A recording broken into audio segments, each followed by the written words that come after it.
আসসালামু আলাইকুম সবাইকে। তো রাফি গল্পুর সিজন 3 পার্ট 2 নিয়ে পড়ছি। তো বেশি কথা না কয়ে ভিডিও শুরু করা যাক। তারপর রোদেলা আমার দিকে তাকিয়ে বলে, ঠিক তখনই সেখানে রিয়াজের নানা চলে আসে। আর রিয়াজ আমাকে দেখিয়ে দিল। রিয়াজের নানা আমাকে বলে উঠে, তুমি আমাদের কত বড় উপকার করলে তা বলে শেষ করতে পারবো না। রিয়াজ আমার একমাত্র নাতি, তোমাকে কি বলে যে ধন্যবাদ দিব আমি তার ভাষা হারিয়ে ফেলছি।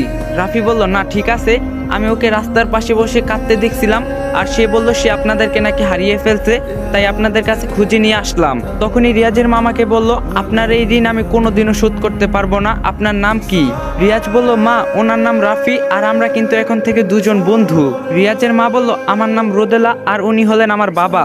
রাফি বলল, ও তাহলে এখন আমি যাই। রোদেলা বলল, যাবেন মানে? আপনি আমার ছেলেকে আবারও আমার কাছে এনেছেন আর আমি আপনাকে এভাবে যেতে দিতে পারি? রাফি বলল, কিন্তু আমি এখানে কি করব? রোদেলা বলল, আপনার কিছু করা লাগবে না, আপনার জন্য যতটুকু আমার সাধ্য আমি তাই করার চেষ্টা করব, আপনি প্লিজ না করবেন না। রাফি বলল, আচ্ছা। তারপর রিয়াজ আমার হাত ধরে তাদের বাড়ির ভিতর নিয়ে যায়। বাড়ির ভিতর আরো অনেক সুন্দর। তাদের বাড়ির ভিতর ঢুকলে, দেখছো এটা আমার নানার বাড়ি, সুন্দর না? রাফি বলল, দেখতে অনেক সুন্দর। রিয়াজ বলল, চলো আমার রুমটা তোমাকে ঘুরিয়ে দেখাই। রাফি বলল, কি বলো, তোমারও রুম আছে? রিয়াজ বলল, আমার রুম আছে, কিন্তু আমি রাতে মায়ের সাথে ঘুমাই। রাফি বলল, কেন, ভয় করে নাকি তোমার? রিয়াজ বলল, আমার না রাতে একা থাকতে অনেক ভয় করে, যদি ভূত আমাকে ধরে নিয়ে যায়। ছোট বাচ্চা রিয়াজের কথা শুনে রাফি এমনিতে একগাল হেসে উঠল। তারপর রোদেলা এসে বলে, রিজু, কেউ অতিথির সাথে দুষ্টামি করে? রাফি বলল, না ঠিক আছে, আচ্ছা আপনি কিছু না মনে করলে একটা কথা জিজ্ঞাসা করতে পারি? রোদেলা বলল, জি বলুন। রাফি বলল, আপনার মাকে তো দেখছি না আসার পর থেকে। রোদেলা বলল, আসলে আমার মা 1 বছর আগে মারা গিয়েছে। রাফি বলল, ও আচ্ছা, আমাকে মাফ করবেন আমি এ কথা জিজ্ঞাসা করার জন্য। রোদেলা বলল, না ঠিক আছে, আপনি রিয়াজকে নিয়ে খেতে আসুন। রিয়াজ বলল, হ্যাঁ চলো চলো, আমার না অনেক খিদা পেয়েছে। তারপর আমি আর রিয়াজ খেতে বসলাম। রিয়াজের নানাও আসলো। তারপর কয়েকজন কাজের লোক খাবার এসে পরিবেশন করলো। রিয়াজের নানা বলে উঠে, আচ্ছা তুমি কি এই শহরেই থাকো? রাফি বলল, আমি এখানে কাজ করতে এসেছি। রিয়াজের নানা বলল, ও তুমি জানো আমার এই একমাত্র মেয়ে রোদেলা আর তারই একমাত্র ছেলে মানে আমার নাতি রিয়াজ, তাকে তুমি আবারও আমার কাছে ফিরিয়ে এনেছো। তোমার এই কৃতজ্ঞতা আমি কখনোই ভুলতে পারবো না। তখনই রিয়াজ বললে, তুমি জানো নানা, এই আঙ্কেলটা না ভূতকে ভয় পায় না, আমি তার সাথে রাতে হেঁটে এসেছি। রিয়াজের নানা বলল, ও তাই নাকি, আর কখনো কিন্তু এমন করবে না। তারপর রোদেলা বলে, আপনার সম্পর্কে তো তেমন কিছুই জানা হলো না। তখনই রাফি বলল, আসলে আমি এই শহরে বেশি দিন হয়নি এসেছি, আর আমার বাড়ি রংপুর। রোদেলা বলল, তাই নাকি, আমার শ্বশুর বাড়িও তো রংপুর, তাহলে তো আপনি এক হিসাবে আমার কাছাকাছিরই মানুষ। রাফি বলল, জি হতে পারি। রোদেলা বলল, আসলে আমি আমার স্বামীর সাথে আমেরিকায় থাকি, ও সেখানে চাকরি করে, আর কিছুদিন পর ওর অফিস থেকে ছুটি দেবে, তাই আমাকে আর রিয়াজকে আগেই দেশে পাঠালো। এখানে আসার 2 দিন হলো। তাছাড়া আমার বাবার শরীরটাও বেশি ভালো ছিল না। রাফি বলল, তার মানে আপনি এখানে থাকেন না? রোদেলা বলল, না তেমন এখানে বেশি একটা আশা হয় না, আর তাই তো দেখুন কি একটা ঘটনা ঘটে গেল, আপনি না থাকলে কি যে হতো ওর। রাফি বলল, না না, আপনি যা বলছেন তা ঠিক আছে, আল্লাহ তাআলার রহমতে আবারও আপনার কাছে ফিরে এসেছে, এখানে আমি কিছুই করিনি। রোদেলা বলল, তা ঠিক বলছেন, আর আজ ওর দাদা দাদি এখানে বেড়াতে আসবে, ওর হারিয়ে যাওয়ার কথা শুনে তারও অনেক দুশ্চিন্তায় ছিল। এদিকে রাফি চলে যাওয়ার পর মিমো মাসুদকে একটু এড়িয়ে চলার চেষ্টা করে। এটা দেখে মাসুদ তাকে বলে, জান তুমি আমাকে এমন ইগনোর করে কেন চলতাছো, আসো না তোমাকে একটু আদর করি। মিম বলল, খবরদার আমাকে ধরবে না। মাসুদ বলল, কেন, ধরলে কি হবে, তোমার সাথে আমার তো বিয়েই হবে, তাহলে সমস্যা কি? মিম বলল, এতই যদি বুঝেন তবে কেন বারবার ছোট লোকের মতো আমার কাছে আসছেন? মাসুদ বলল, কেন, আসলে কি হবে, তুমি তো আমার হবু বউ, আমার তো অধিকার আছে। মিম বলল, বিয়ের আগে কিসের অধিকার, ভুলেও আমাকে ধরবেন না। তখনই মিমের হাত জোরে ধরে মাসুদ বলে, ধরলাম হাত, কি করবি, আর কিসের এত দেমাক, আর ওই ভিডিওর কথা এত তাড়াতাড়ি ভুলে গেলি কি করে? ভিডিওর কথা শুনে মিম সাথে সাথে ভয়ে চুপসে গেল আর কাঁদতে কাঁদতে বলল, মিম বলল, তুই একটা ছোট লোক, আমার ইজ্জতের জিম্মা রেখে আমার দেহটাই পাবি, কিন্তু ভালোবাসা কখনোই পাবি না। তখন মাসুদ বলল, কে চায় তোর ভালোবাসা, আমি শুধু তোর শরীরটাই চাই। মিম বলল, আমি যদি আগে বুঝতে পারতাম তবে। মাসুদ বলল, তবে কিছুই করতে পারতে না, আর তোমাকে বিয়ে না করলে আমার কিছুই হবে না, তাকে ভালো করেই বুঝতে পারবে, আর বুঝেই বা কি করবে, তুমি তো একটা নষ্টা মেয়ে। মিম বলল, আর যদি একটা খারাপ কথা বলিস তাহলে? মাসুদ বলল, কি বা আর করবে, তা ভালো করেই জানা আছে, কত এমন ভালোবাসা আসলো গেল। মিম বলল, আমি আমার বাবা মাকে সবকিছু বলে দেব, আর এটাও বলবো যে আমি রাফিকে শুধু ভালোবাসি। মাসুদ বলল, যা ইচ্ছা করতে পারো, কিন্তু আমি যে কি করতে পারি তা তো ভালো করেই জানো। মিম নিশ্চুপ। তারপর মাসুদ যখনই মিমকে জোর করে নিয়ে যাবে তখনই মিমের মা সেখানে আসে, বলে, মাসুদ তুমি মিমের সাথে কি করছো? মাসুদ বলল, কই কিছু হয়নি তো। মিমের মা বলল, তাহলে তুমি মিমের হাত ধরে টানছো কেন?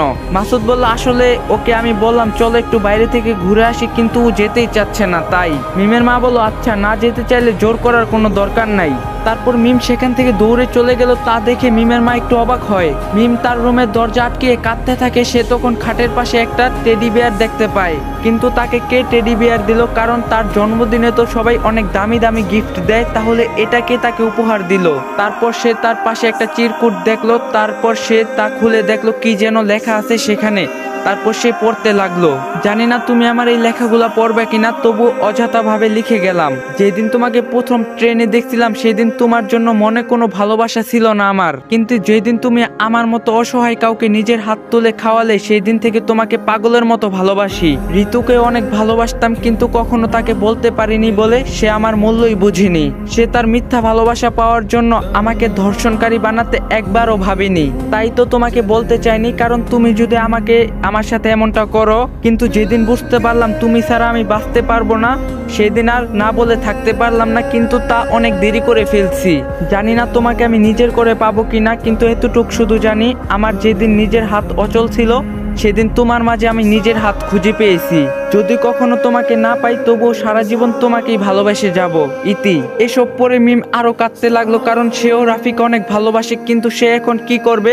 সেও একবারে অসহায়। এদিকে রাফি রিয়াজের সাথে তাদের বাড়িটা ঘুরে ঘুরে দেখতে লাগলো। তখন একটা ছবি তার চোখের সামনে পড়লো। তা দেখে রাফি একটু কেমন জানি অবাক হয়, আর রিয়াজ তা দেখে বলে, কি দেখছো ওই ছবিতে? ওই ছবি, ওটা আমার মা, আর ওটা আমার মায়ের সাথে আমার বাবা। ছবিটা দেখে হতভম্ব হয়ে গেল, কারণ এটা আর কেউ না, এটা রোদেলার সাথে সে তার আপন বড় ভাই হৃদয়। তার মানে কি রোদেলা তার ভাইয়ের স্ত্রী আর রিয়াজ তার ভাতিজা? রাফি তখন সেটা অবাক হয়ে ভাবতে থাকে, সত্যি কি রোদেলা তার ভাইয়ের স্ত্রী, নাকি সে ভুল কিছু ভাবছে? এগুলো ভাবতে ভাবতে গিয়েই হঠাৎ করে রিয়াজ বলে, তুমি কি ভাবছো? রাফি বললে, না কিছু না। আচ্ছা তোমার বাবা কি বিদেশ থাকে? রিয়াজ বলল, আমি আর আমার মাও সেখানে থাকে, এখানে আমরা বেড়াতে এসেছি। রাফি বলল, ও তোমার কি কোনো চাচা নেই? রিয়াজ বলল, না জানি না তো। তখনই রোদেলা সেখানে এসে রাফিকে বলে, আপনার কি কোনো অসুবিধা হচ্ছে? এখানে হলে বলতে পারেন। রাফি বলল, না কোনো সমস্যা নেই। আচ্ছা এই ছবিতে আপনার সাথে যাকে দেখছি সে কি আপনার স্বামী? রোদেলা বলল, ওই আমার স্বামী। আর রিয়াজের বাবা কেন, কি হয়েছে? রাফি বলল, না এমনিতে জানতে চাইলাম। তা ওনার কি কোনো ভাই নেই? রোদেলা বলল, না এমন তো কখনো শুনিনি। তবে রাফি বলল, তবে কি?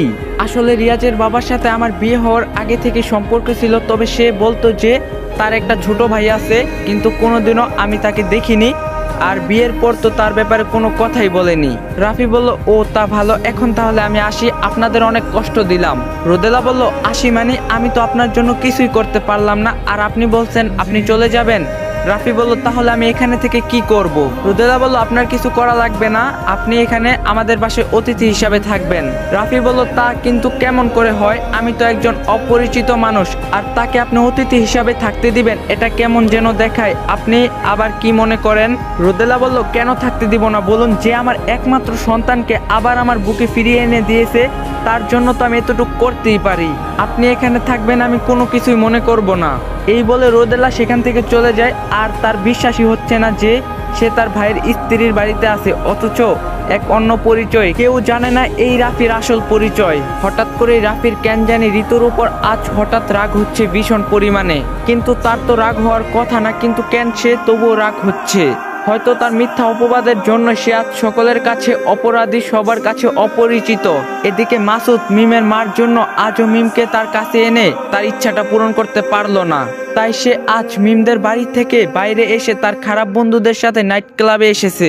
তখন তার একজন বন্ধু পাশে থেকে বলে উঠে, অনেক তো বলছিলি এসব মেয়েরা তোর হাতের ইশারায় চলে, তাহলে কই তোর আজ বড় বড় কথা? আরে বুঝছি না, সব চাপা, তোর আর আগের মতো সেই দম নেই, বুঝলি?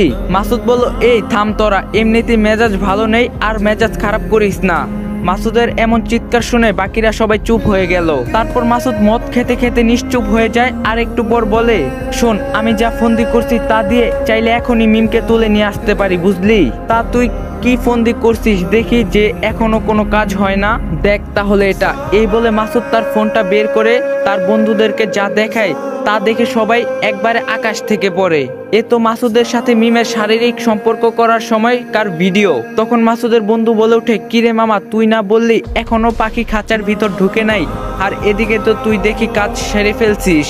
মাসুদ একটু হাসতে হাসতে বলল, এই মাসুদ কখনো কোনো কাঁচা কাজ করে না, বুঝলি? কিন্তু তুই তাহলে আবার মিমকে কেন তোর সাথে এসব করতে বলছিস? মাসুদ বলল, বলছি কি আর সাদে, ওর শরীরের নেশা যে আমি পাগল, এখন একবার করেও যে শান্তি হচ্ছে না। তা তো বুঝতেই পারছি, কম তো আর ফুর্তি করনি, কিন্তু মিম তোকে এত সহজেই তার সাথে এসব করতে দিয়েছে? মাসুদ বলল, বলছি না এই মাসুদ কখনো কোনো কাঁচা কাজ করে না। তাহলে শোন, সেদিন ওর জন্মদিন ছিল, আমি ওর কেকের মধ্যে ঘুমের ওষুধ মিশিয়ে দিয়েছিলাম। এতে করে শুধু মিম না, বরং বাড়ির সবাই মরার মতো ঘুমাইছিল। আর তখনই আমি ওর রুমে গিয়ে হয়েছে বুঝছি, তা তোর ছবি তো দেখাই যাচ্ছে না ভিডিওতে। মাসুদ বলল, আমি তো এটাই চাই, এভাবে আমি ওকে ভিডিওর ভয় দেখিয়ে দেখিয়ে ওর সাথে এসব করব। আসসালামু আলাইকুম গাইস, যদি ভিডিওটা ভালো লাগে তাহলে বেশি বেশি করে শেয়ার করে দিবেন, আর যদি নেক্সট পার্ট লাগে অবশ্যই কমেন্টে বলবেন।